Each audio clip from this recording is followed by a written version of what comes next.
So what if I told you the absolute biggest threat to your summer construction schedule isn't supply chain delays or material costs? Right. Or even the weather, honestly. It's actually a single piece of government paperwork. Yeah, that's the reality we're looking at. Because right now, roughly 30% of the U.S. construction workforce is foreign-born.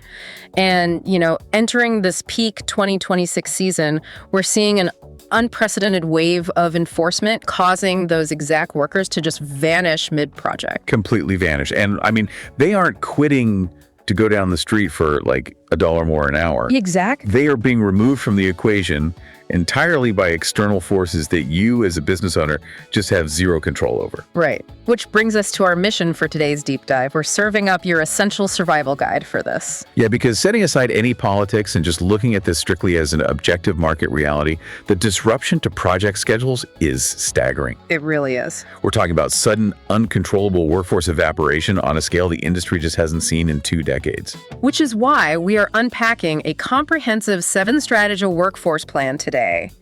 We want to help you navigate what is undeniably the tightest hiring market in 20 years. Right, we're skipping the fluff. If you're a construction business owner staring down a massive summer pipeline, relying on that legacy strategy of simply hanging a help wanted sign on the fence. Oh, yeah.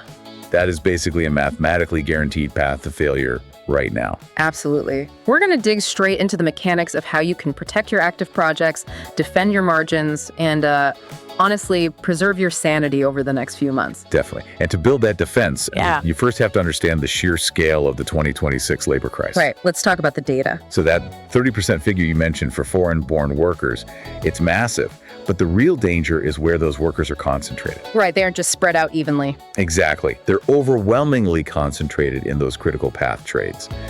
So concrete, framing, drywall, finishing.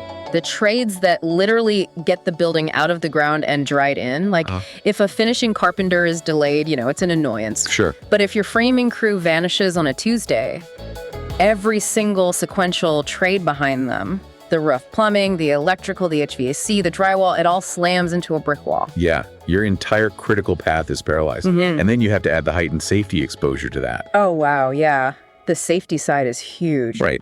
Because when a site superintendent is under intense production pressure to hit a deadline, and they suddenly have to backfill these highly specialized roles with untrained or less experienced replacements, safety incidents inevitably spike. You aren't just losing time, you're literally multiplying your liability risk on the job site. Exactly. And we're already seeing the financial ripple effects of this tension. Like, take a state like Alabama, for example. It's basically acting as a massive flashing warning light for the rest of the country right now. It is the perfect leading indicator. According to Smart Business Automator's Market Intelligence Report, Alabama recently hit an 18-year construction employment high. Wow. 18 years. Yeah, utilizing around 111,800 workers. Yeah. But the critical data point from that report is what actually happened to the payroll. Right, the wages. Exactly. Alongside that employment high, average weekly wages hit a record $1,407.08. $1,400 a week. Think about the real-world impact of that. It's massive. If you're a general contractor executing a lump sum contract that you priced out, say, 14 months ago, based on historical labor rates, that kind of wage spike vaporizes your profit margin literally overnight. Yeah, you end up essentially building the project for free. Right. Or worse, you're paying out of pocket just to finish it. Right. And it proves this isn't a localized issue. Yeah. When wages spike that aggressively alongside record employment, it signals a national structural deficit.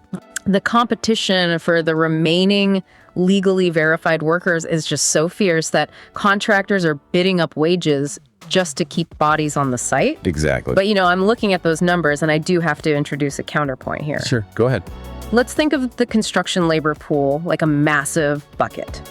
Yes, enforcement actions are punching manhole-sized leaks in the bottom. Right. And we're losing skilled labor rapidly. But we also have these domestic pipelines pouring new talent into the bucket. We do. Like, I'm thinking of programs like the North Alabama Home Building Academy. They've graduated over 800 students since 2020. Yeah, they do great work. And they boast an 80 to 85% immediate placement rate into the workforce. So if we have these incredibly successful domestic pipelines pouring fresh talent in, why is the bucket still running dry? Well, it's because the sheer volume of current construction demand just completely dwarfs the output of those programs. Oh, I see. An 85% placement rate is phenomenal. But the hose pouring water in is fundamentally a garden hose, while the leaks at the bottom are structural. Right. The scale is just totally mismatched. Exactly. Apprenticeship pipelines, even at their absolute maximum capacity right now, they simply cannot mathematically close a labor gap of this magnitude in the short term, especially not at the velocity required for the peak summer season. So basically, relying on external hiring to save a failing project is a losing bet. The cavalry is not coming. No, it isn't. And that forces a complete operational pivot. Right. If you can't buy your way out of the problem, your first defensive move has to be locking down the fortress you already have. Your current verified workers are instantly the most valuable asset on your balance sheet. Exactly. Which means pivoting immediately to aggressive, intelligent retention. Strategy 1. Right. And not just, throwing cash at people willy-nilly, but structuring incentives that actually protect the project. Right, because I see a lot of contractors try to solve this by offering generic summer retention bonuses, like a flat $1,000 for staying through August. Why doesn't that work? Well, on the surface, it sounds like a good idea. You want to keep your lead framer happy, so you hand them a check on June 1st. Yeah, seems logical. But if we break down the psychology and the mechanics of a hyper-competitive market, a time-based bonus is deeply flawed. How so? If you pay out in June, there is absolutely nothing stopping a competitor down the street from poaching that framer on July 15th for $3 more an hour. Oh, wow. Right when you're in the middle of pouring a critical elevated deck? You've nailed the vulnerability perfectly. Retention bonuses must be tied directly to project completion milestones. Oh, that makes so much sense. You align the worker's financial incentive with your delivery schedule. Yeah. You outline a clear agreement, like you get this specific payout when the drywall on building 3 is completely finished and passes inspection. Right. You only distribute the cash when the actual value is delivered. That ensures the crew stays intact through your most vulnerable schedule phases. Exactly. It transitions the worker from just being an hourly employee to being a true stakeholder in that specific project milestone. I love that. But locking down your crew is only half the battle, right? That brings us to strategy 2. You also have to maximize their utility. Right. Because in a booming, fully staffed market, contractors want a crew full of scalpels, highly specialized workers who do one thing incredibly fast. Sure, but in a labor crisis, a scalpel is useless if you need to turn a screw. You need Swiss Army knives. Yes, cross-training. Exactly. Cross-training your existing workforce is how you build internal resilience. Because if you have a crew of framers sitting idle for 3 days because the concrete sub is delayed by weather, you are just bleeding premium wages. Right. But if you have deliberately cross-trained your lead framers to also handle rough carpentry, layout, or even basic hardware installation, you suddenly have operational agility. You can pivot those workers to keep the project moving forward instead of staring at their phones. Yeah. But the trick is when you execute that training. Right, you can't teach a framer how to do layout when the site is already on fire in mid-July. Exactly. You have to build that cross-training into your slower periods, like winter or early spring. You prepare the Swiss Army knife before you go into the woods. That's a great way to put it. And that proactive mindset applies to strategy 3 as well, right? The youth hiring pipelines we discussed earlier. Definitely. Academies like the North Alabama Home Building Academy have highly motivated graduates with foundational skills. But if your strategy is waiting until they graduate to put up a job posting on a job board, you've already lost the talent war. Oh yeah, 100%. Because the smart contractors have already snatched them up. Right. To leverage those pipelines, you have to become a preferred employer. You go into those academies in February. You offer to be a guest speaker. You donate lumber or tools for their framing modules. You sponsor a networking lunch. You build those relationships early, so you get first access to those students. You have them signing offer letters with your company weeks before they even walk across the graduation stage. Right. You are securing the talent before the broader market even knows it's available. Brilliant. Yeah. Now, all of those moves, milestone bonuses, cross-training, early pipeline access, they fortify your internal team. But in commercial construction, your internal team is only a fraction of the equation. Yeah, a tiny fraction, really. Yeah. You are relying on a massive, complex web of subcontractors. And this is where the vulnerability gets outsourced. It does. You might have your internal superintendents and project managers completely locked down, but what happens on a Tuesday morning when the government knocks on your primary concrete subcontractor's door? Right. And their entire 50-man crew disappears due to a sudden audit or enforcement action? Your project stops dead. Yep. Loyalty to a single primary sub for a critical trade is a luxury that no one can afford in 2026. So this is strategy 4. Right. You must practice aggressive subcontractor diversification. You need a minimum of 2 pre-qualified backup subcontractors for every single critical path trade.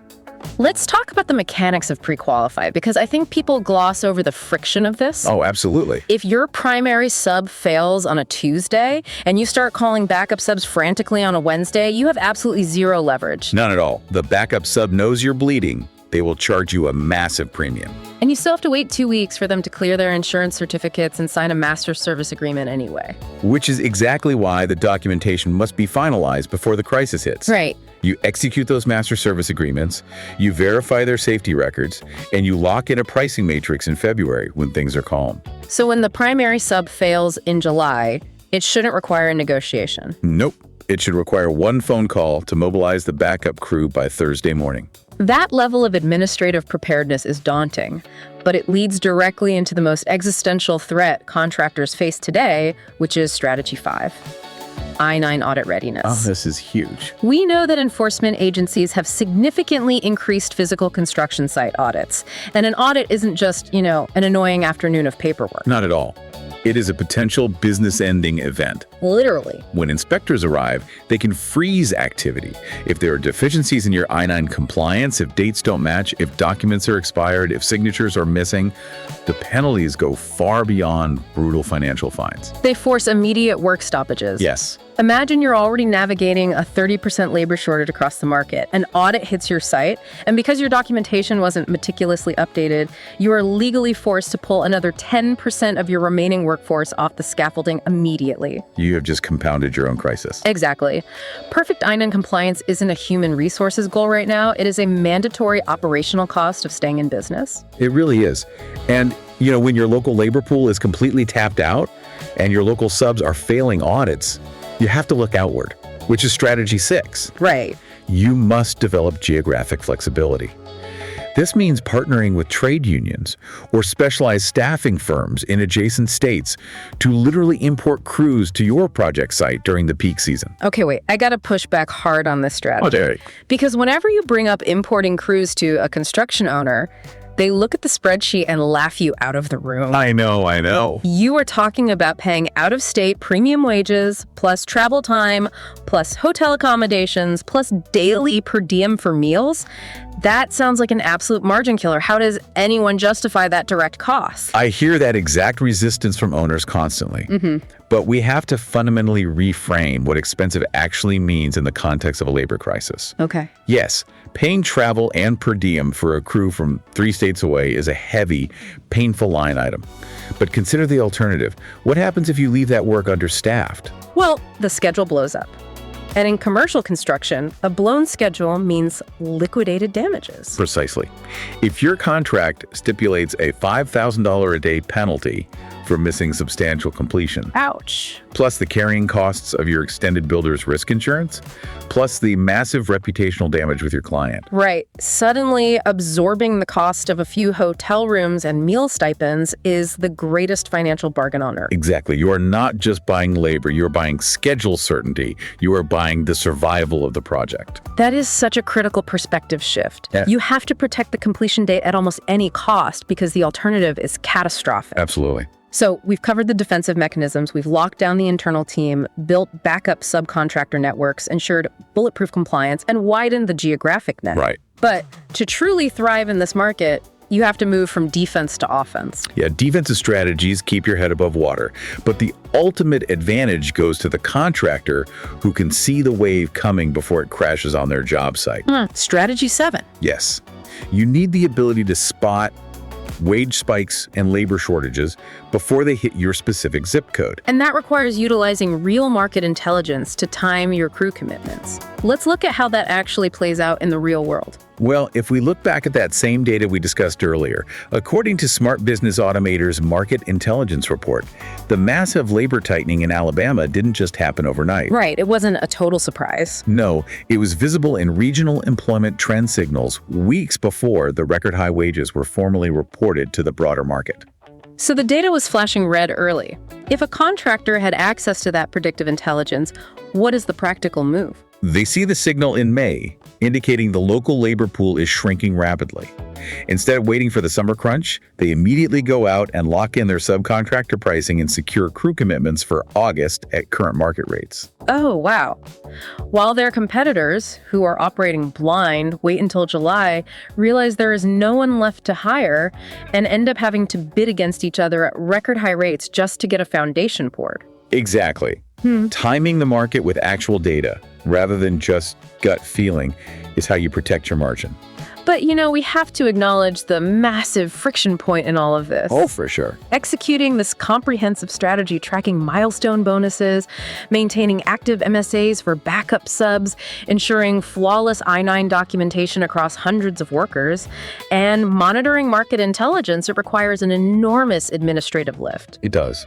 If you ask an already overworked project manager to handle a macroeconomic labor crisis, they physically cannot do it if they're spending 3 hours a day hunting through disorganized digital folders for a specific insurance certificate or manually typing up daily field logs. Right. The administrative burden is the bottleneck, which is where leveraging technology isn't just about convenience, it's about capacity. Exactly. Platforms designed for this specific industry friction act as an operational multiplier. Let's look at how a platform like Smart Business Automator actually works under the hood to solve this. It isn't just a glorified digital filing cabinet. No, not at all. The system uses advanced optical character recognition and natural language processing to just eliminate manual data entry. Imagine your site superintendent snaps a photo of a delayed concrete pour on their phone. Right. They don't have to go back to the trailer, open a laptop, and type up a long incident report. The AI instantly reads the timestamp, identifies the location, tags the specific concrete subcontractor, and flags the potential schedule delay directly in your master scheduling system. Exactly. And it also analyzes historical project data to automatically generate draft responses for RFIs, which turns hours of researching past specs into like a 2-minute review process. That's huge. Yeah. It takes messy, disjointed field notes and voice memos and transforms them into clear, actionable daily log summaries. And because it integrates directly with your existing accounting software and ERPs via API, the data flows seamlessly without anyone doing double entry. I mean, think about the administrative friction that eliminates. By drastically reducing the manual coordination required to run a job, you are giving your project managers their most critical resource back. Their time. Exactly. They actually have the bandwidth to build those relationships with the youth academies, to pre-qualify the backup subcontractors, and to manage the crisis rather than hunting through 100 emails for a missing spec sheet. Spot on. So what does this all mean as we look toward the summer peak? The main takeaway is that the 2026 labor crisis is not an unpredictable act of nature. No. It is the result of highly predictable market forces and enforcement realities colliding.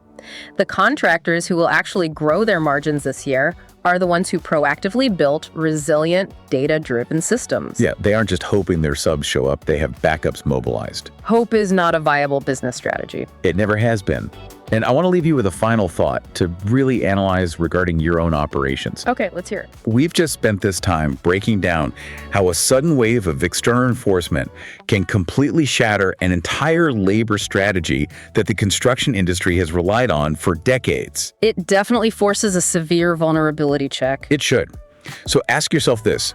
If a single macroeconomic shift can break your labor pipeline so completely, what other legacy systems or deeply held assumptions in your construction business are highly vulnerable to sudden, uncontrollable external shocks? Where else in your operation are you relying on the way it's always been done instead of building a resilient system? That is a phenomenal question to end on because the market is only going to demand more adaptability from leaders moving forward.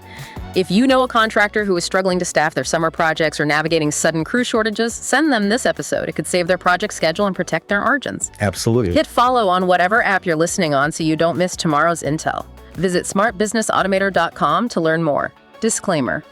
This podcast is for informational purposes only and is not financial, legal, tax, or investment advice.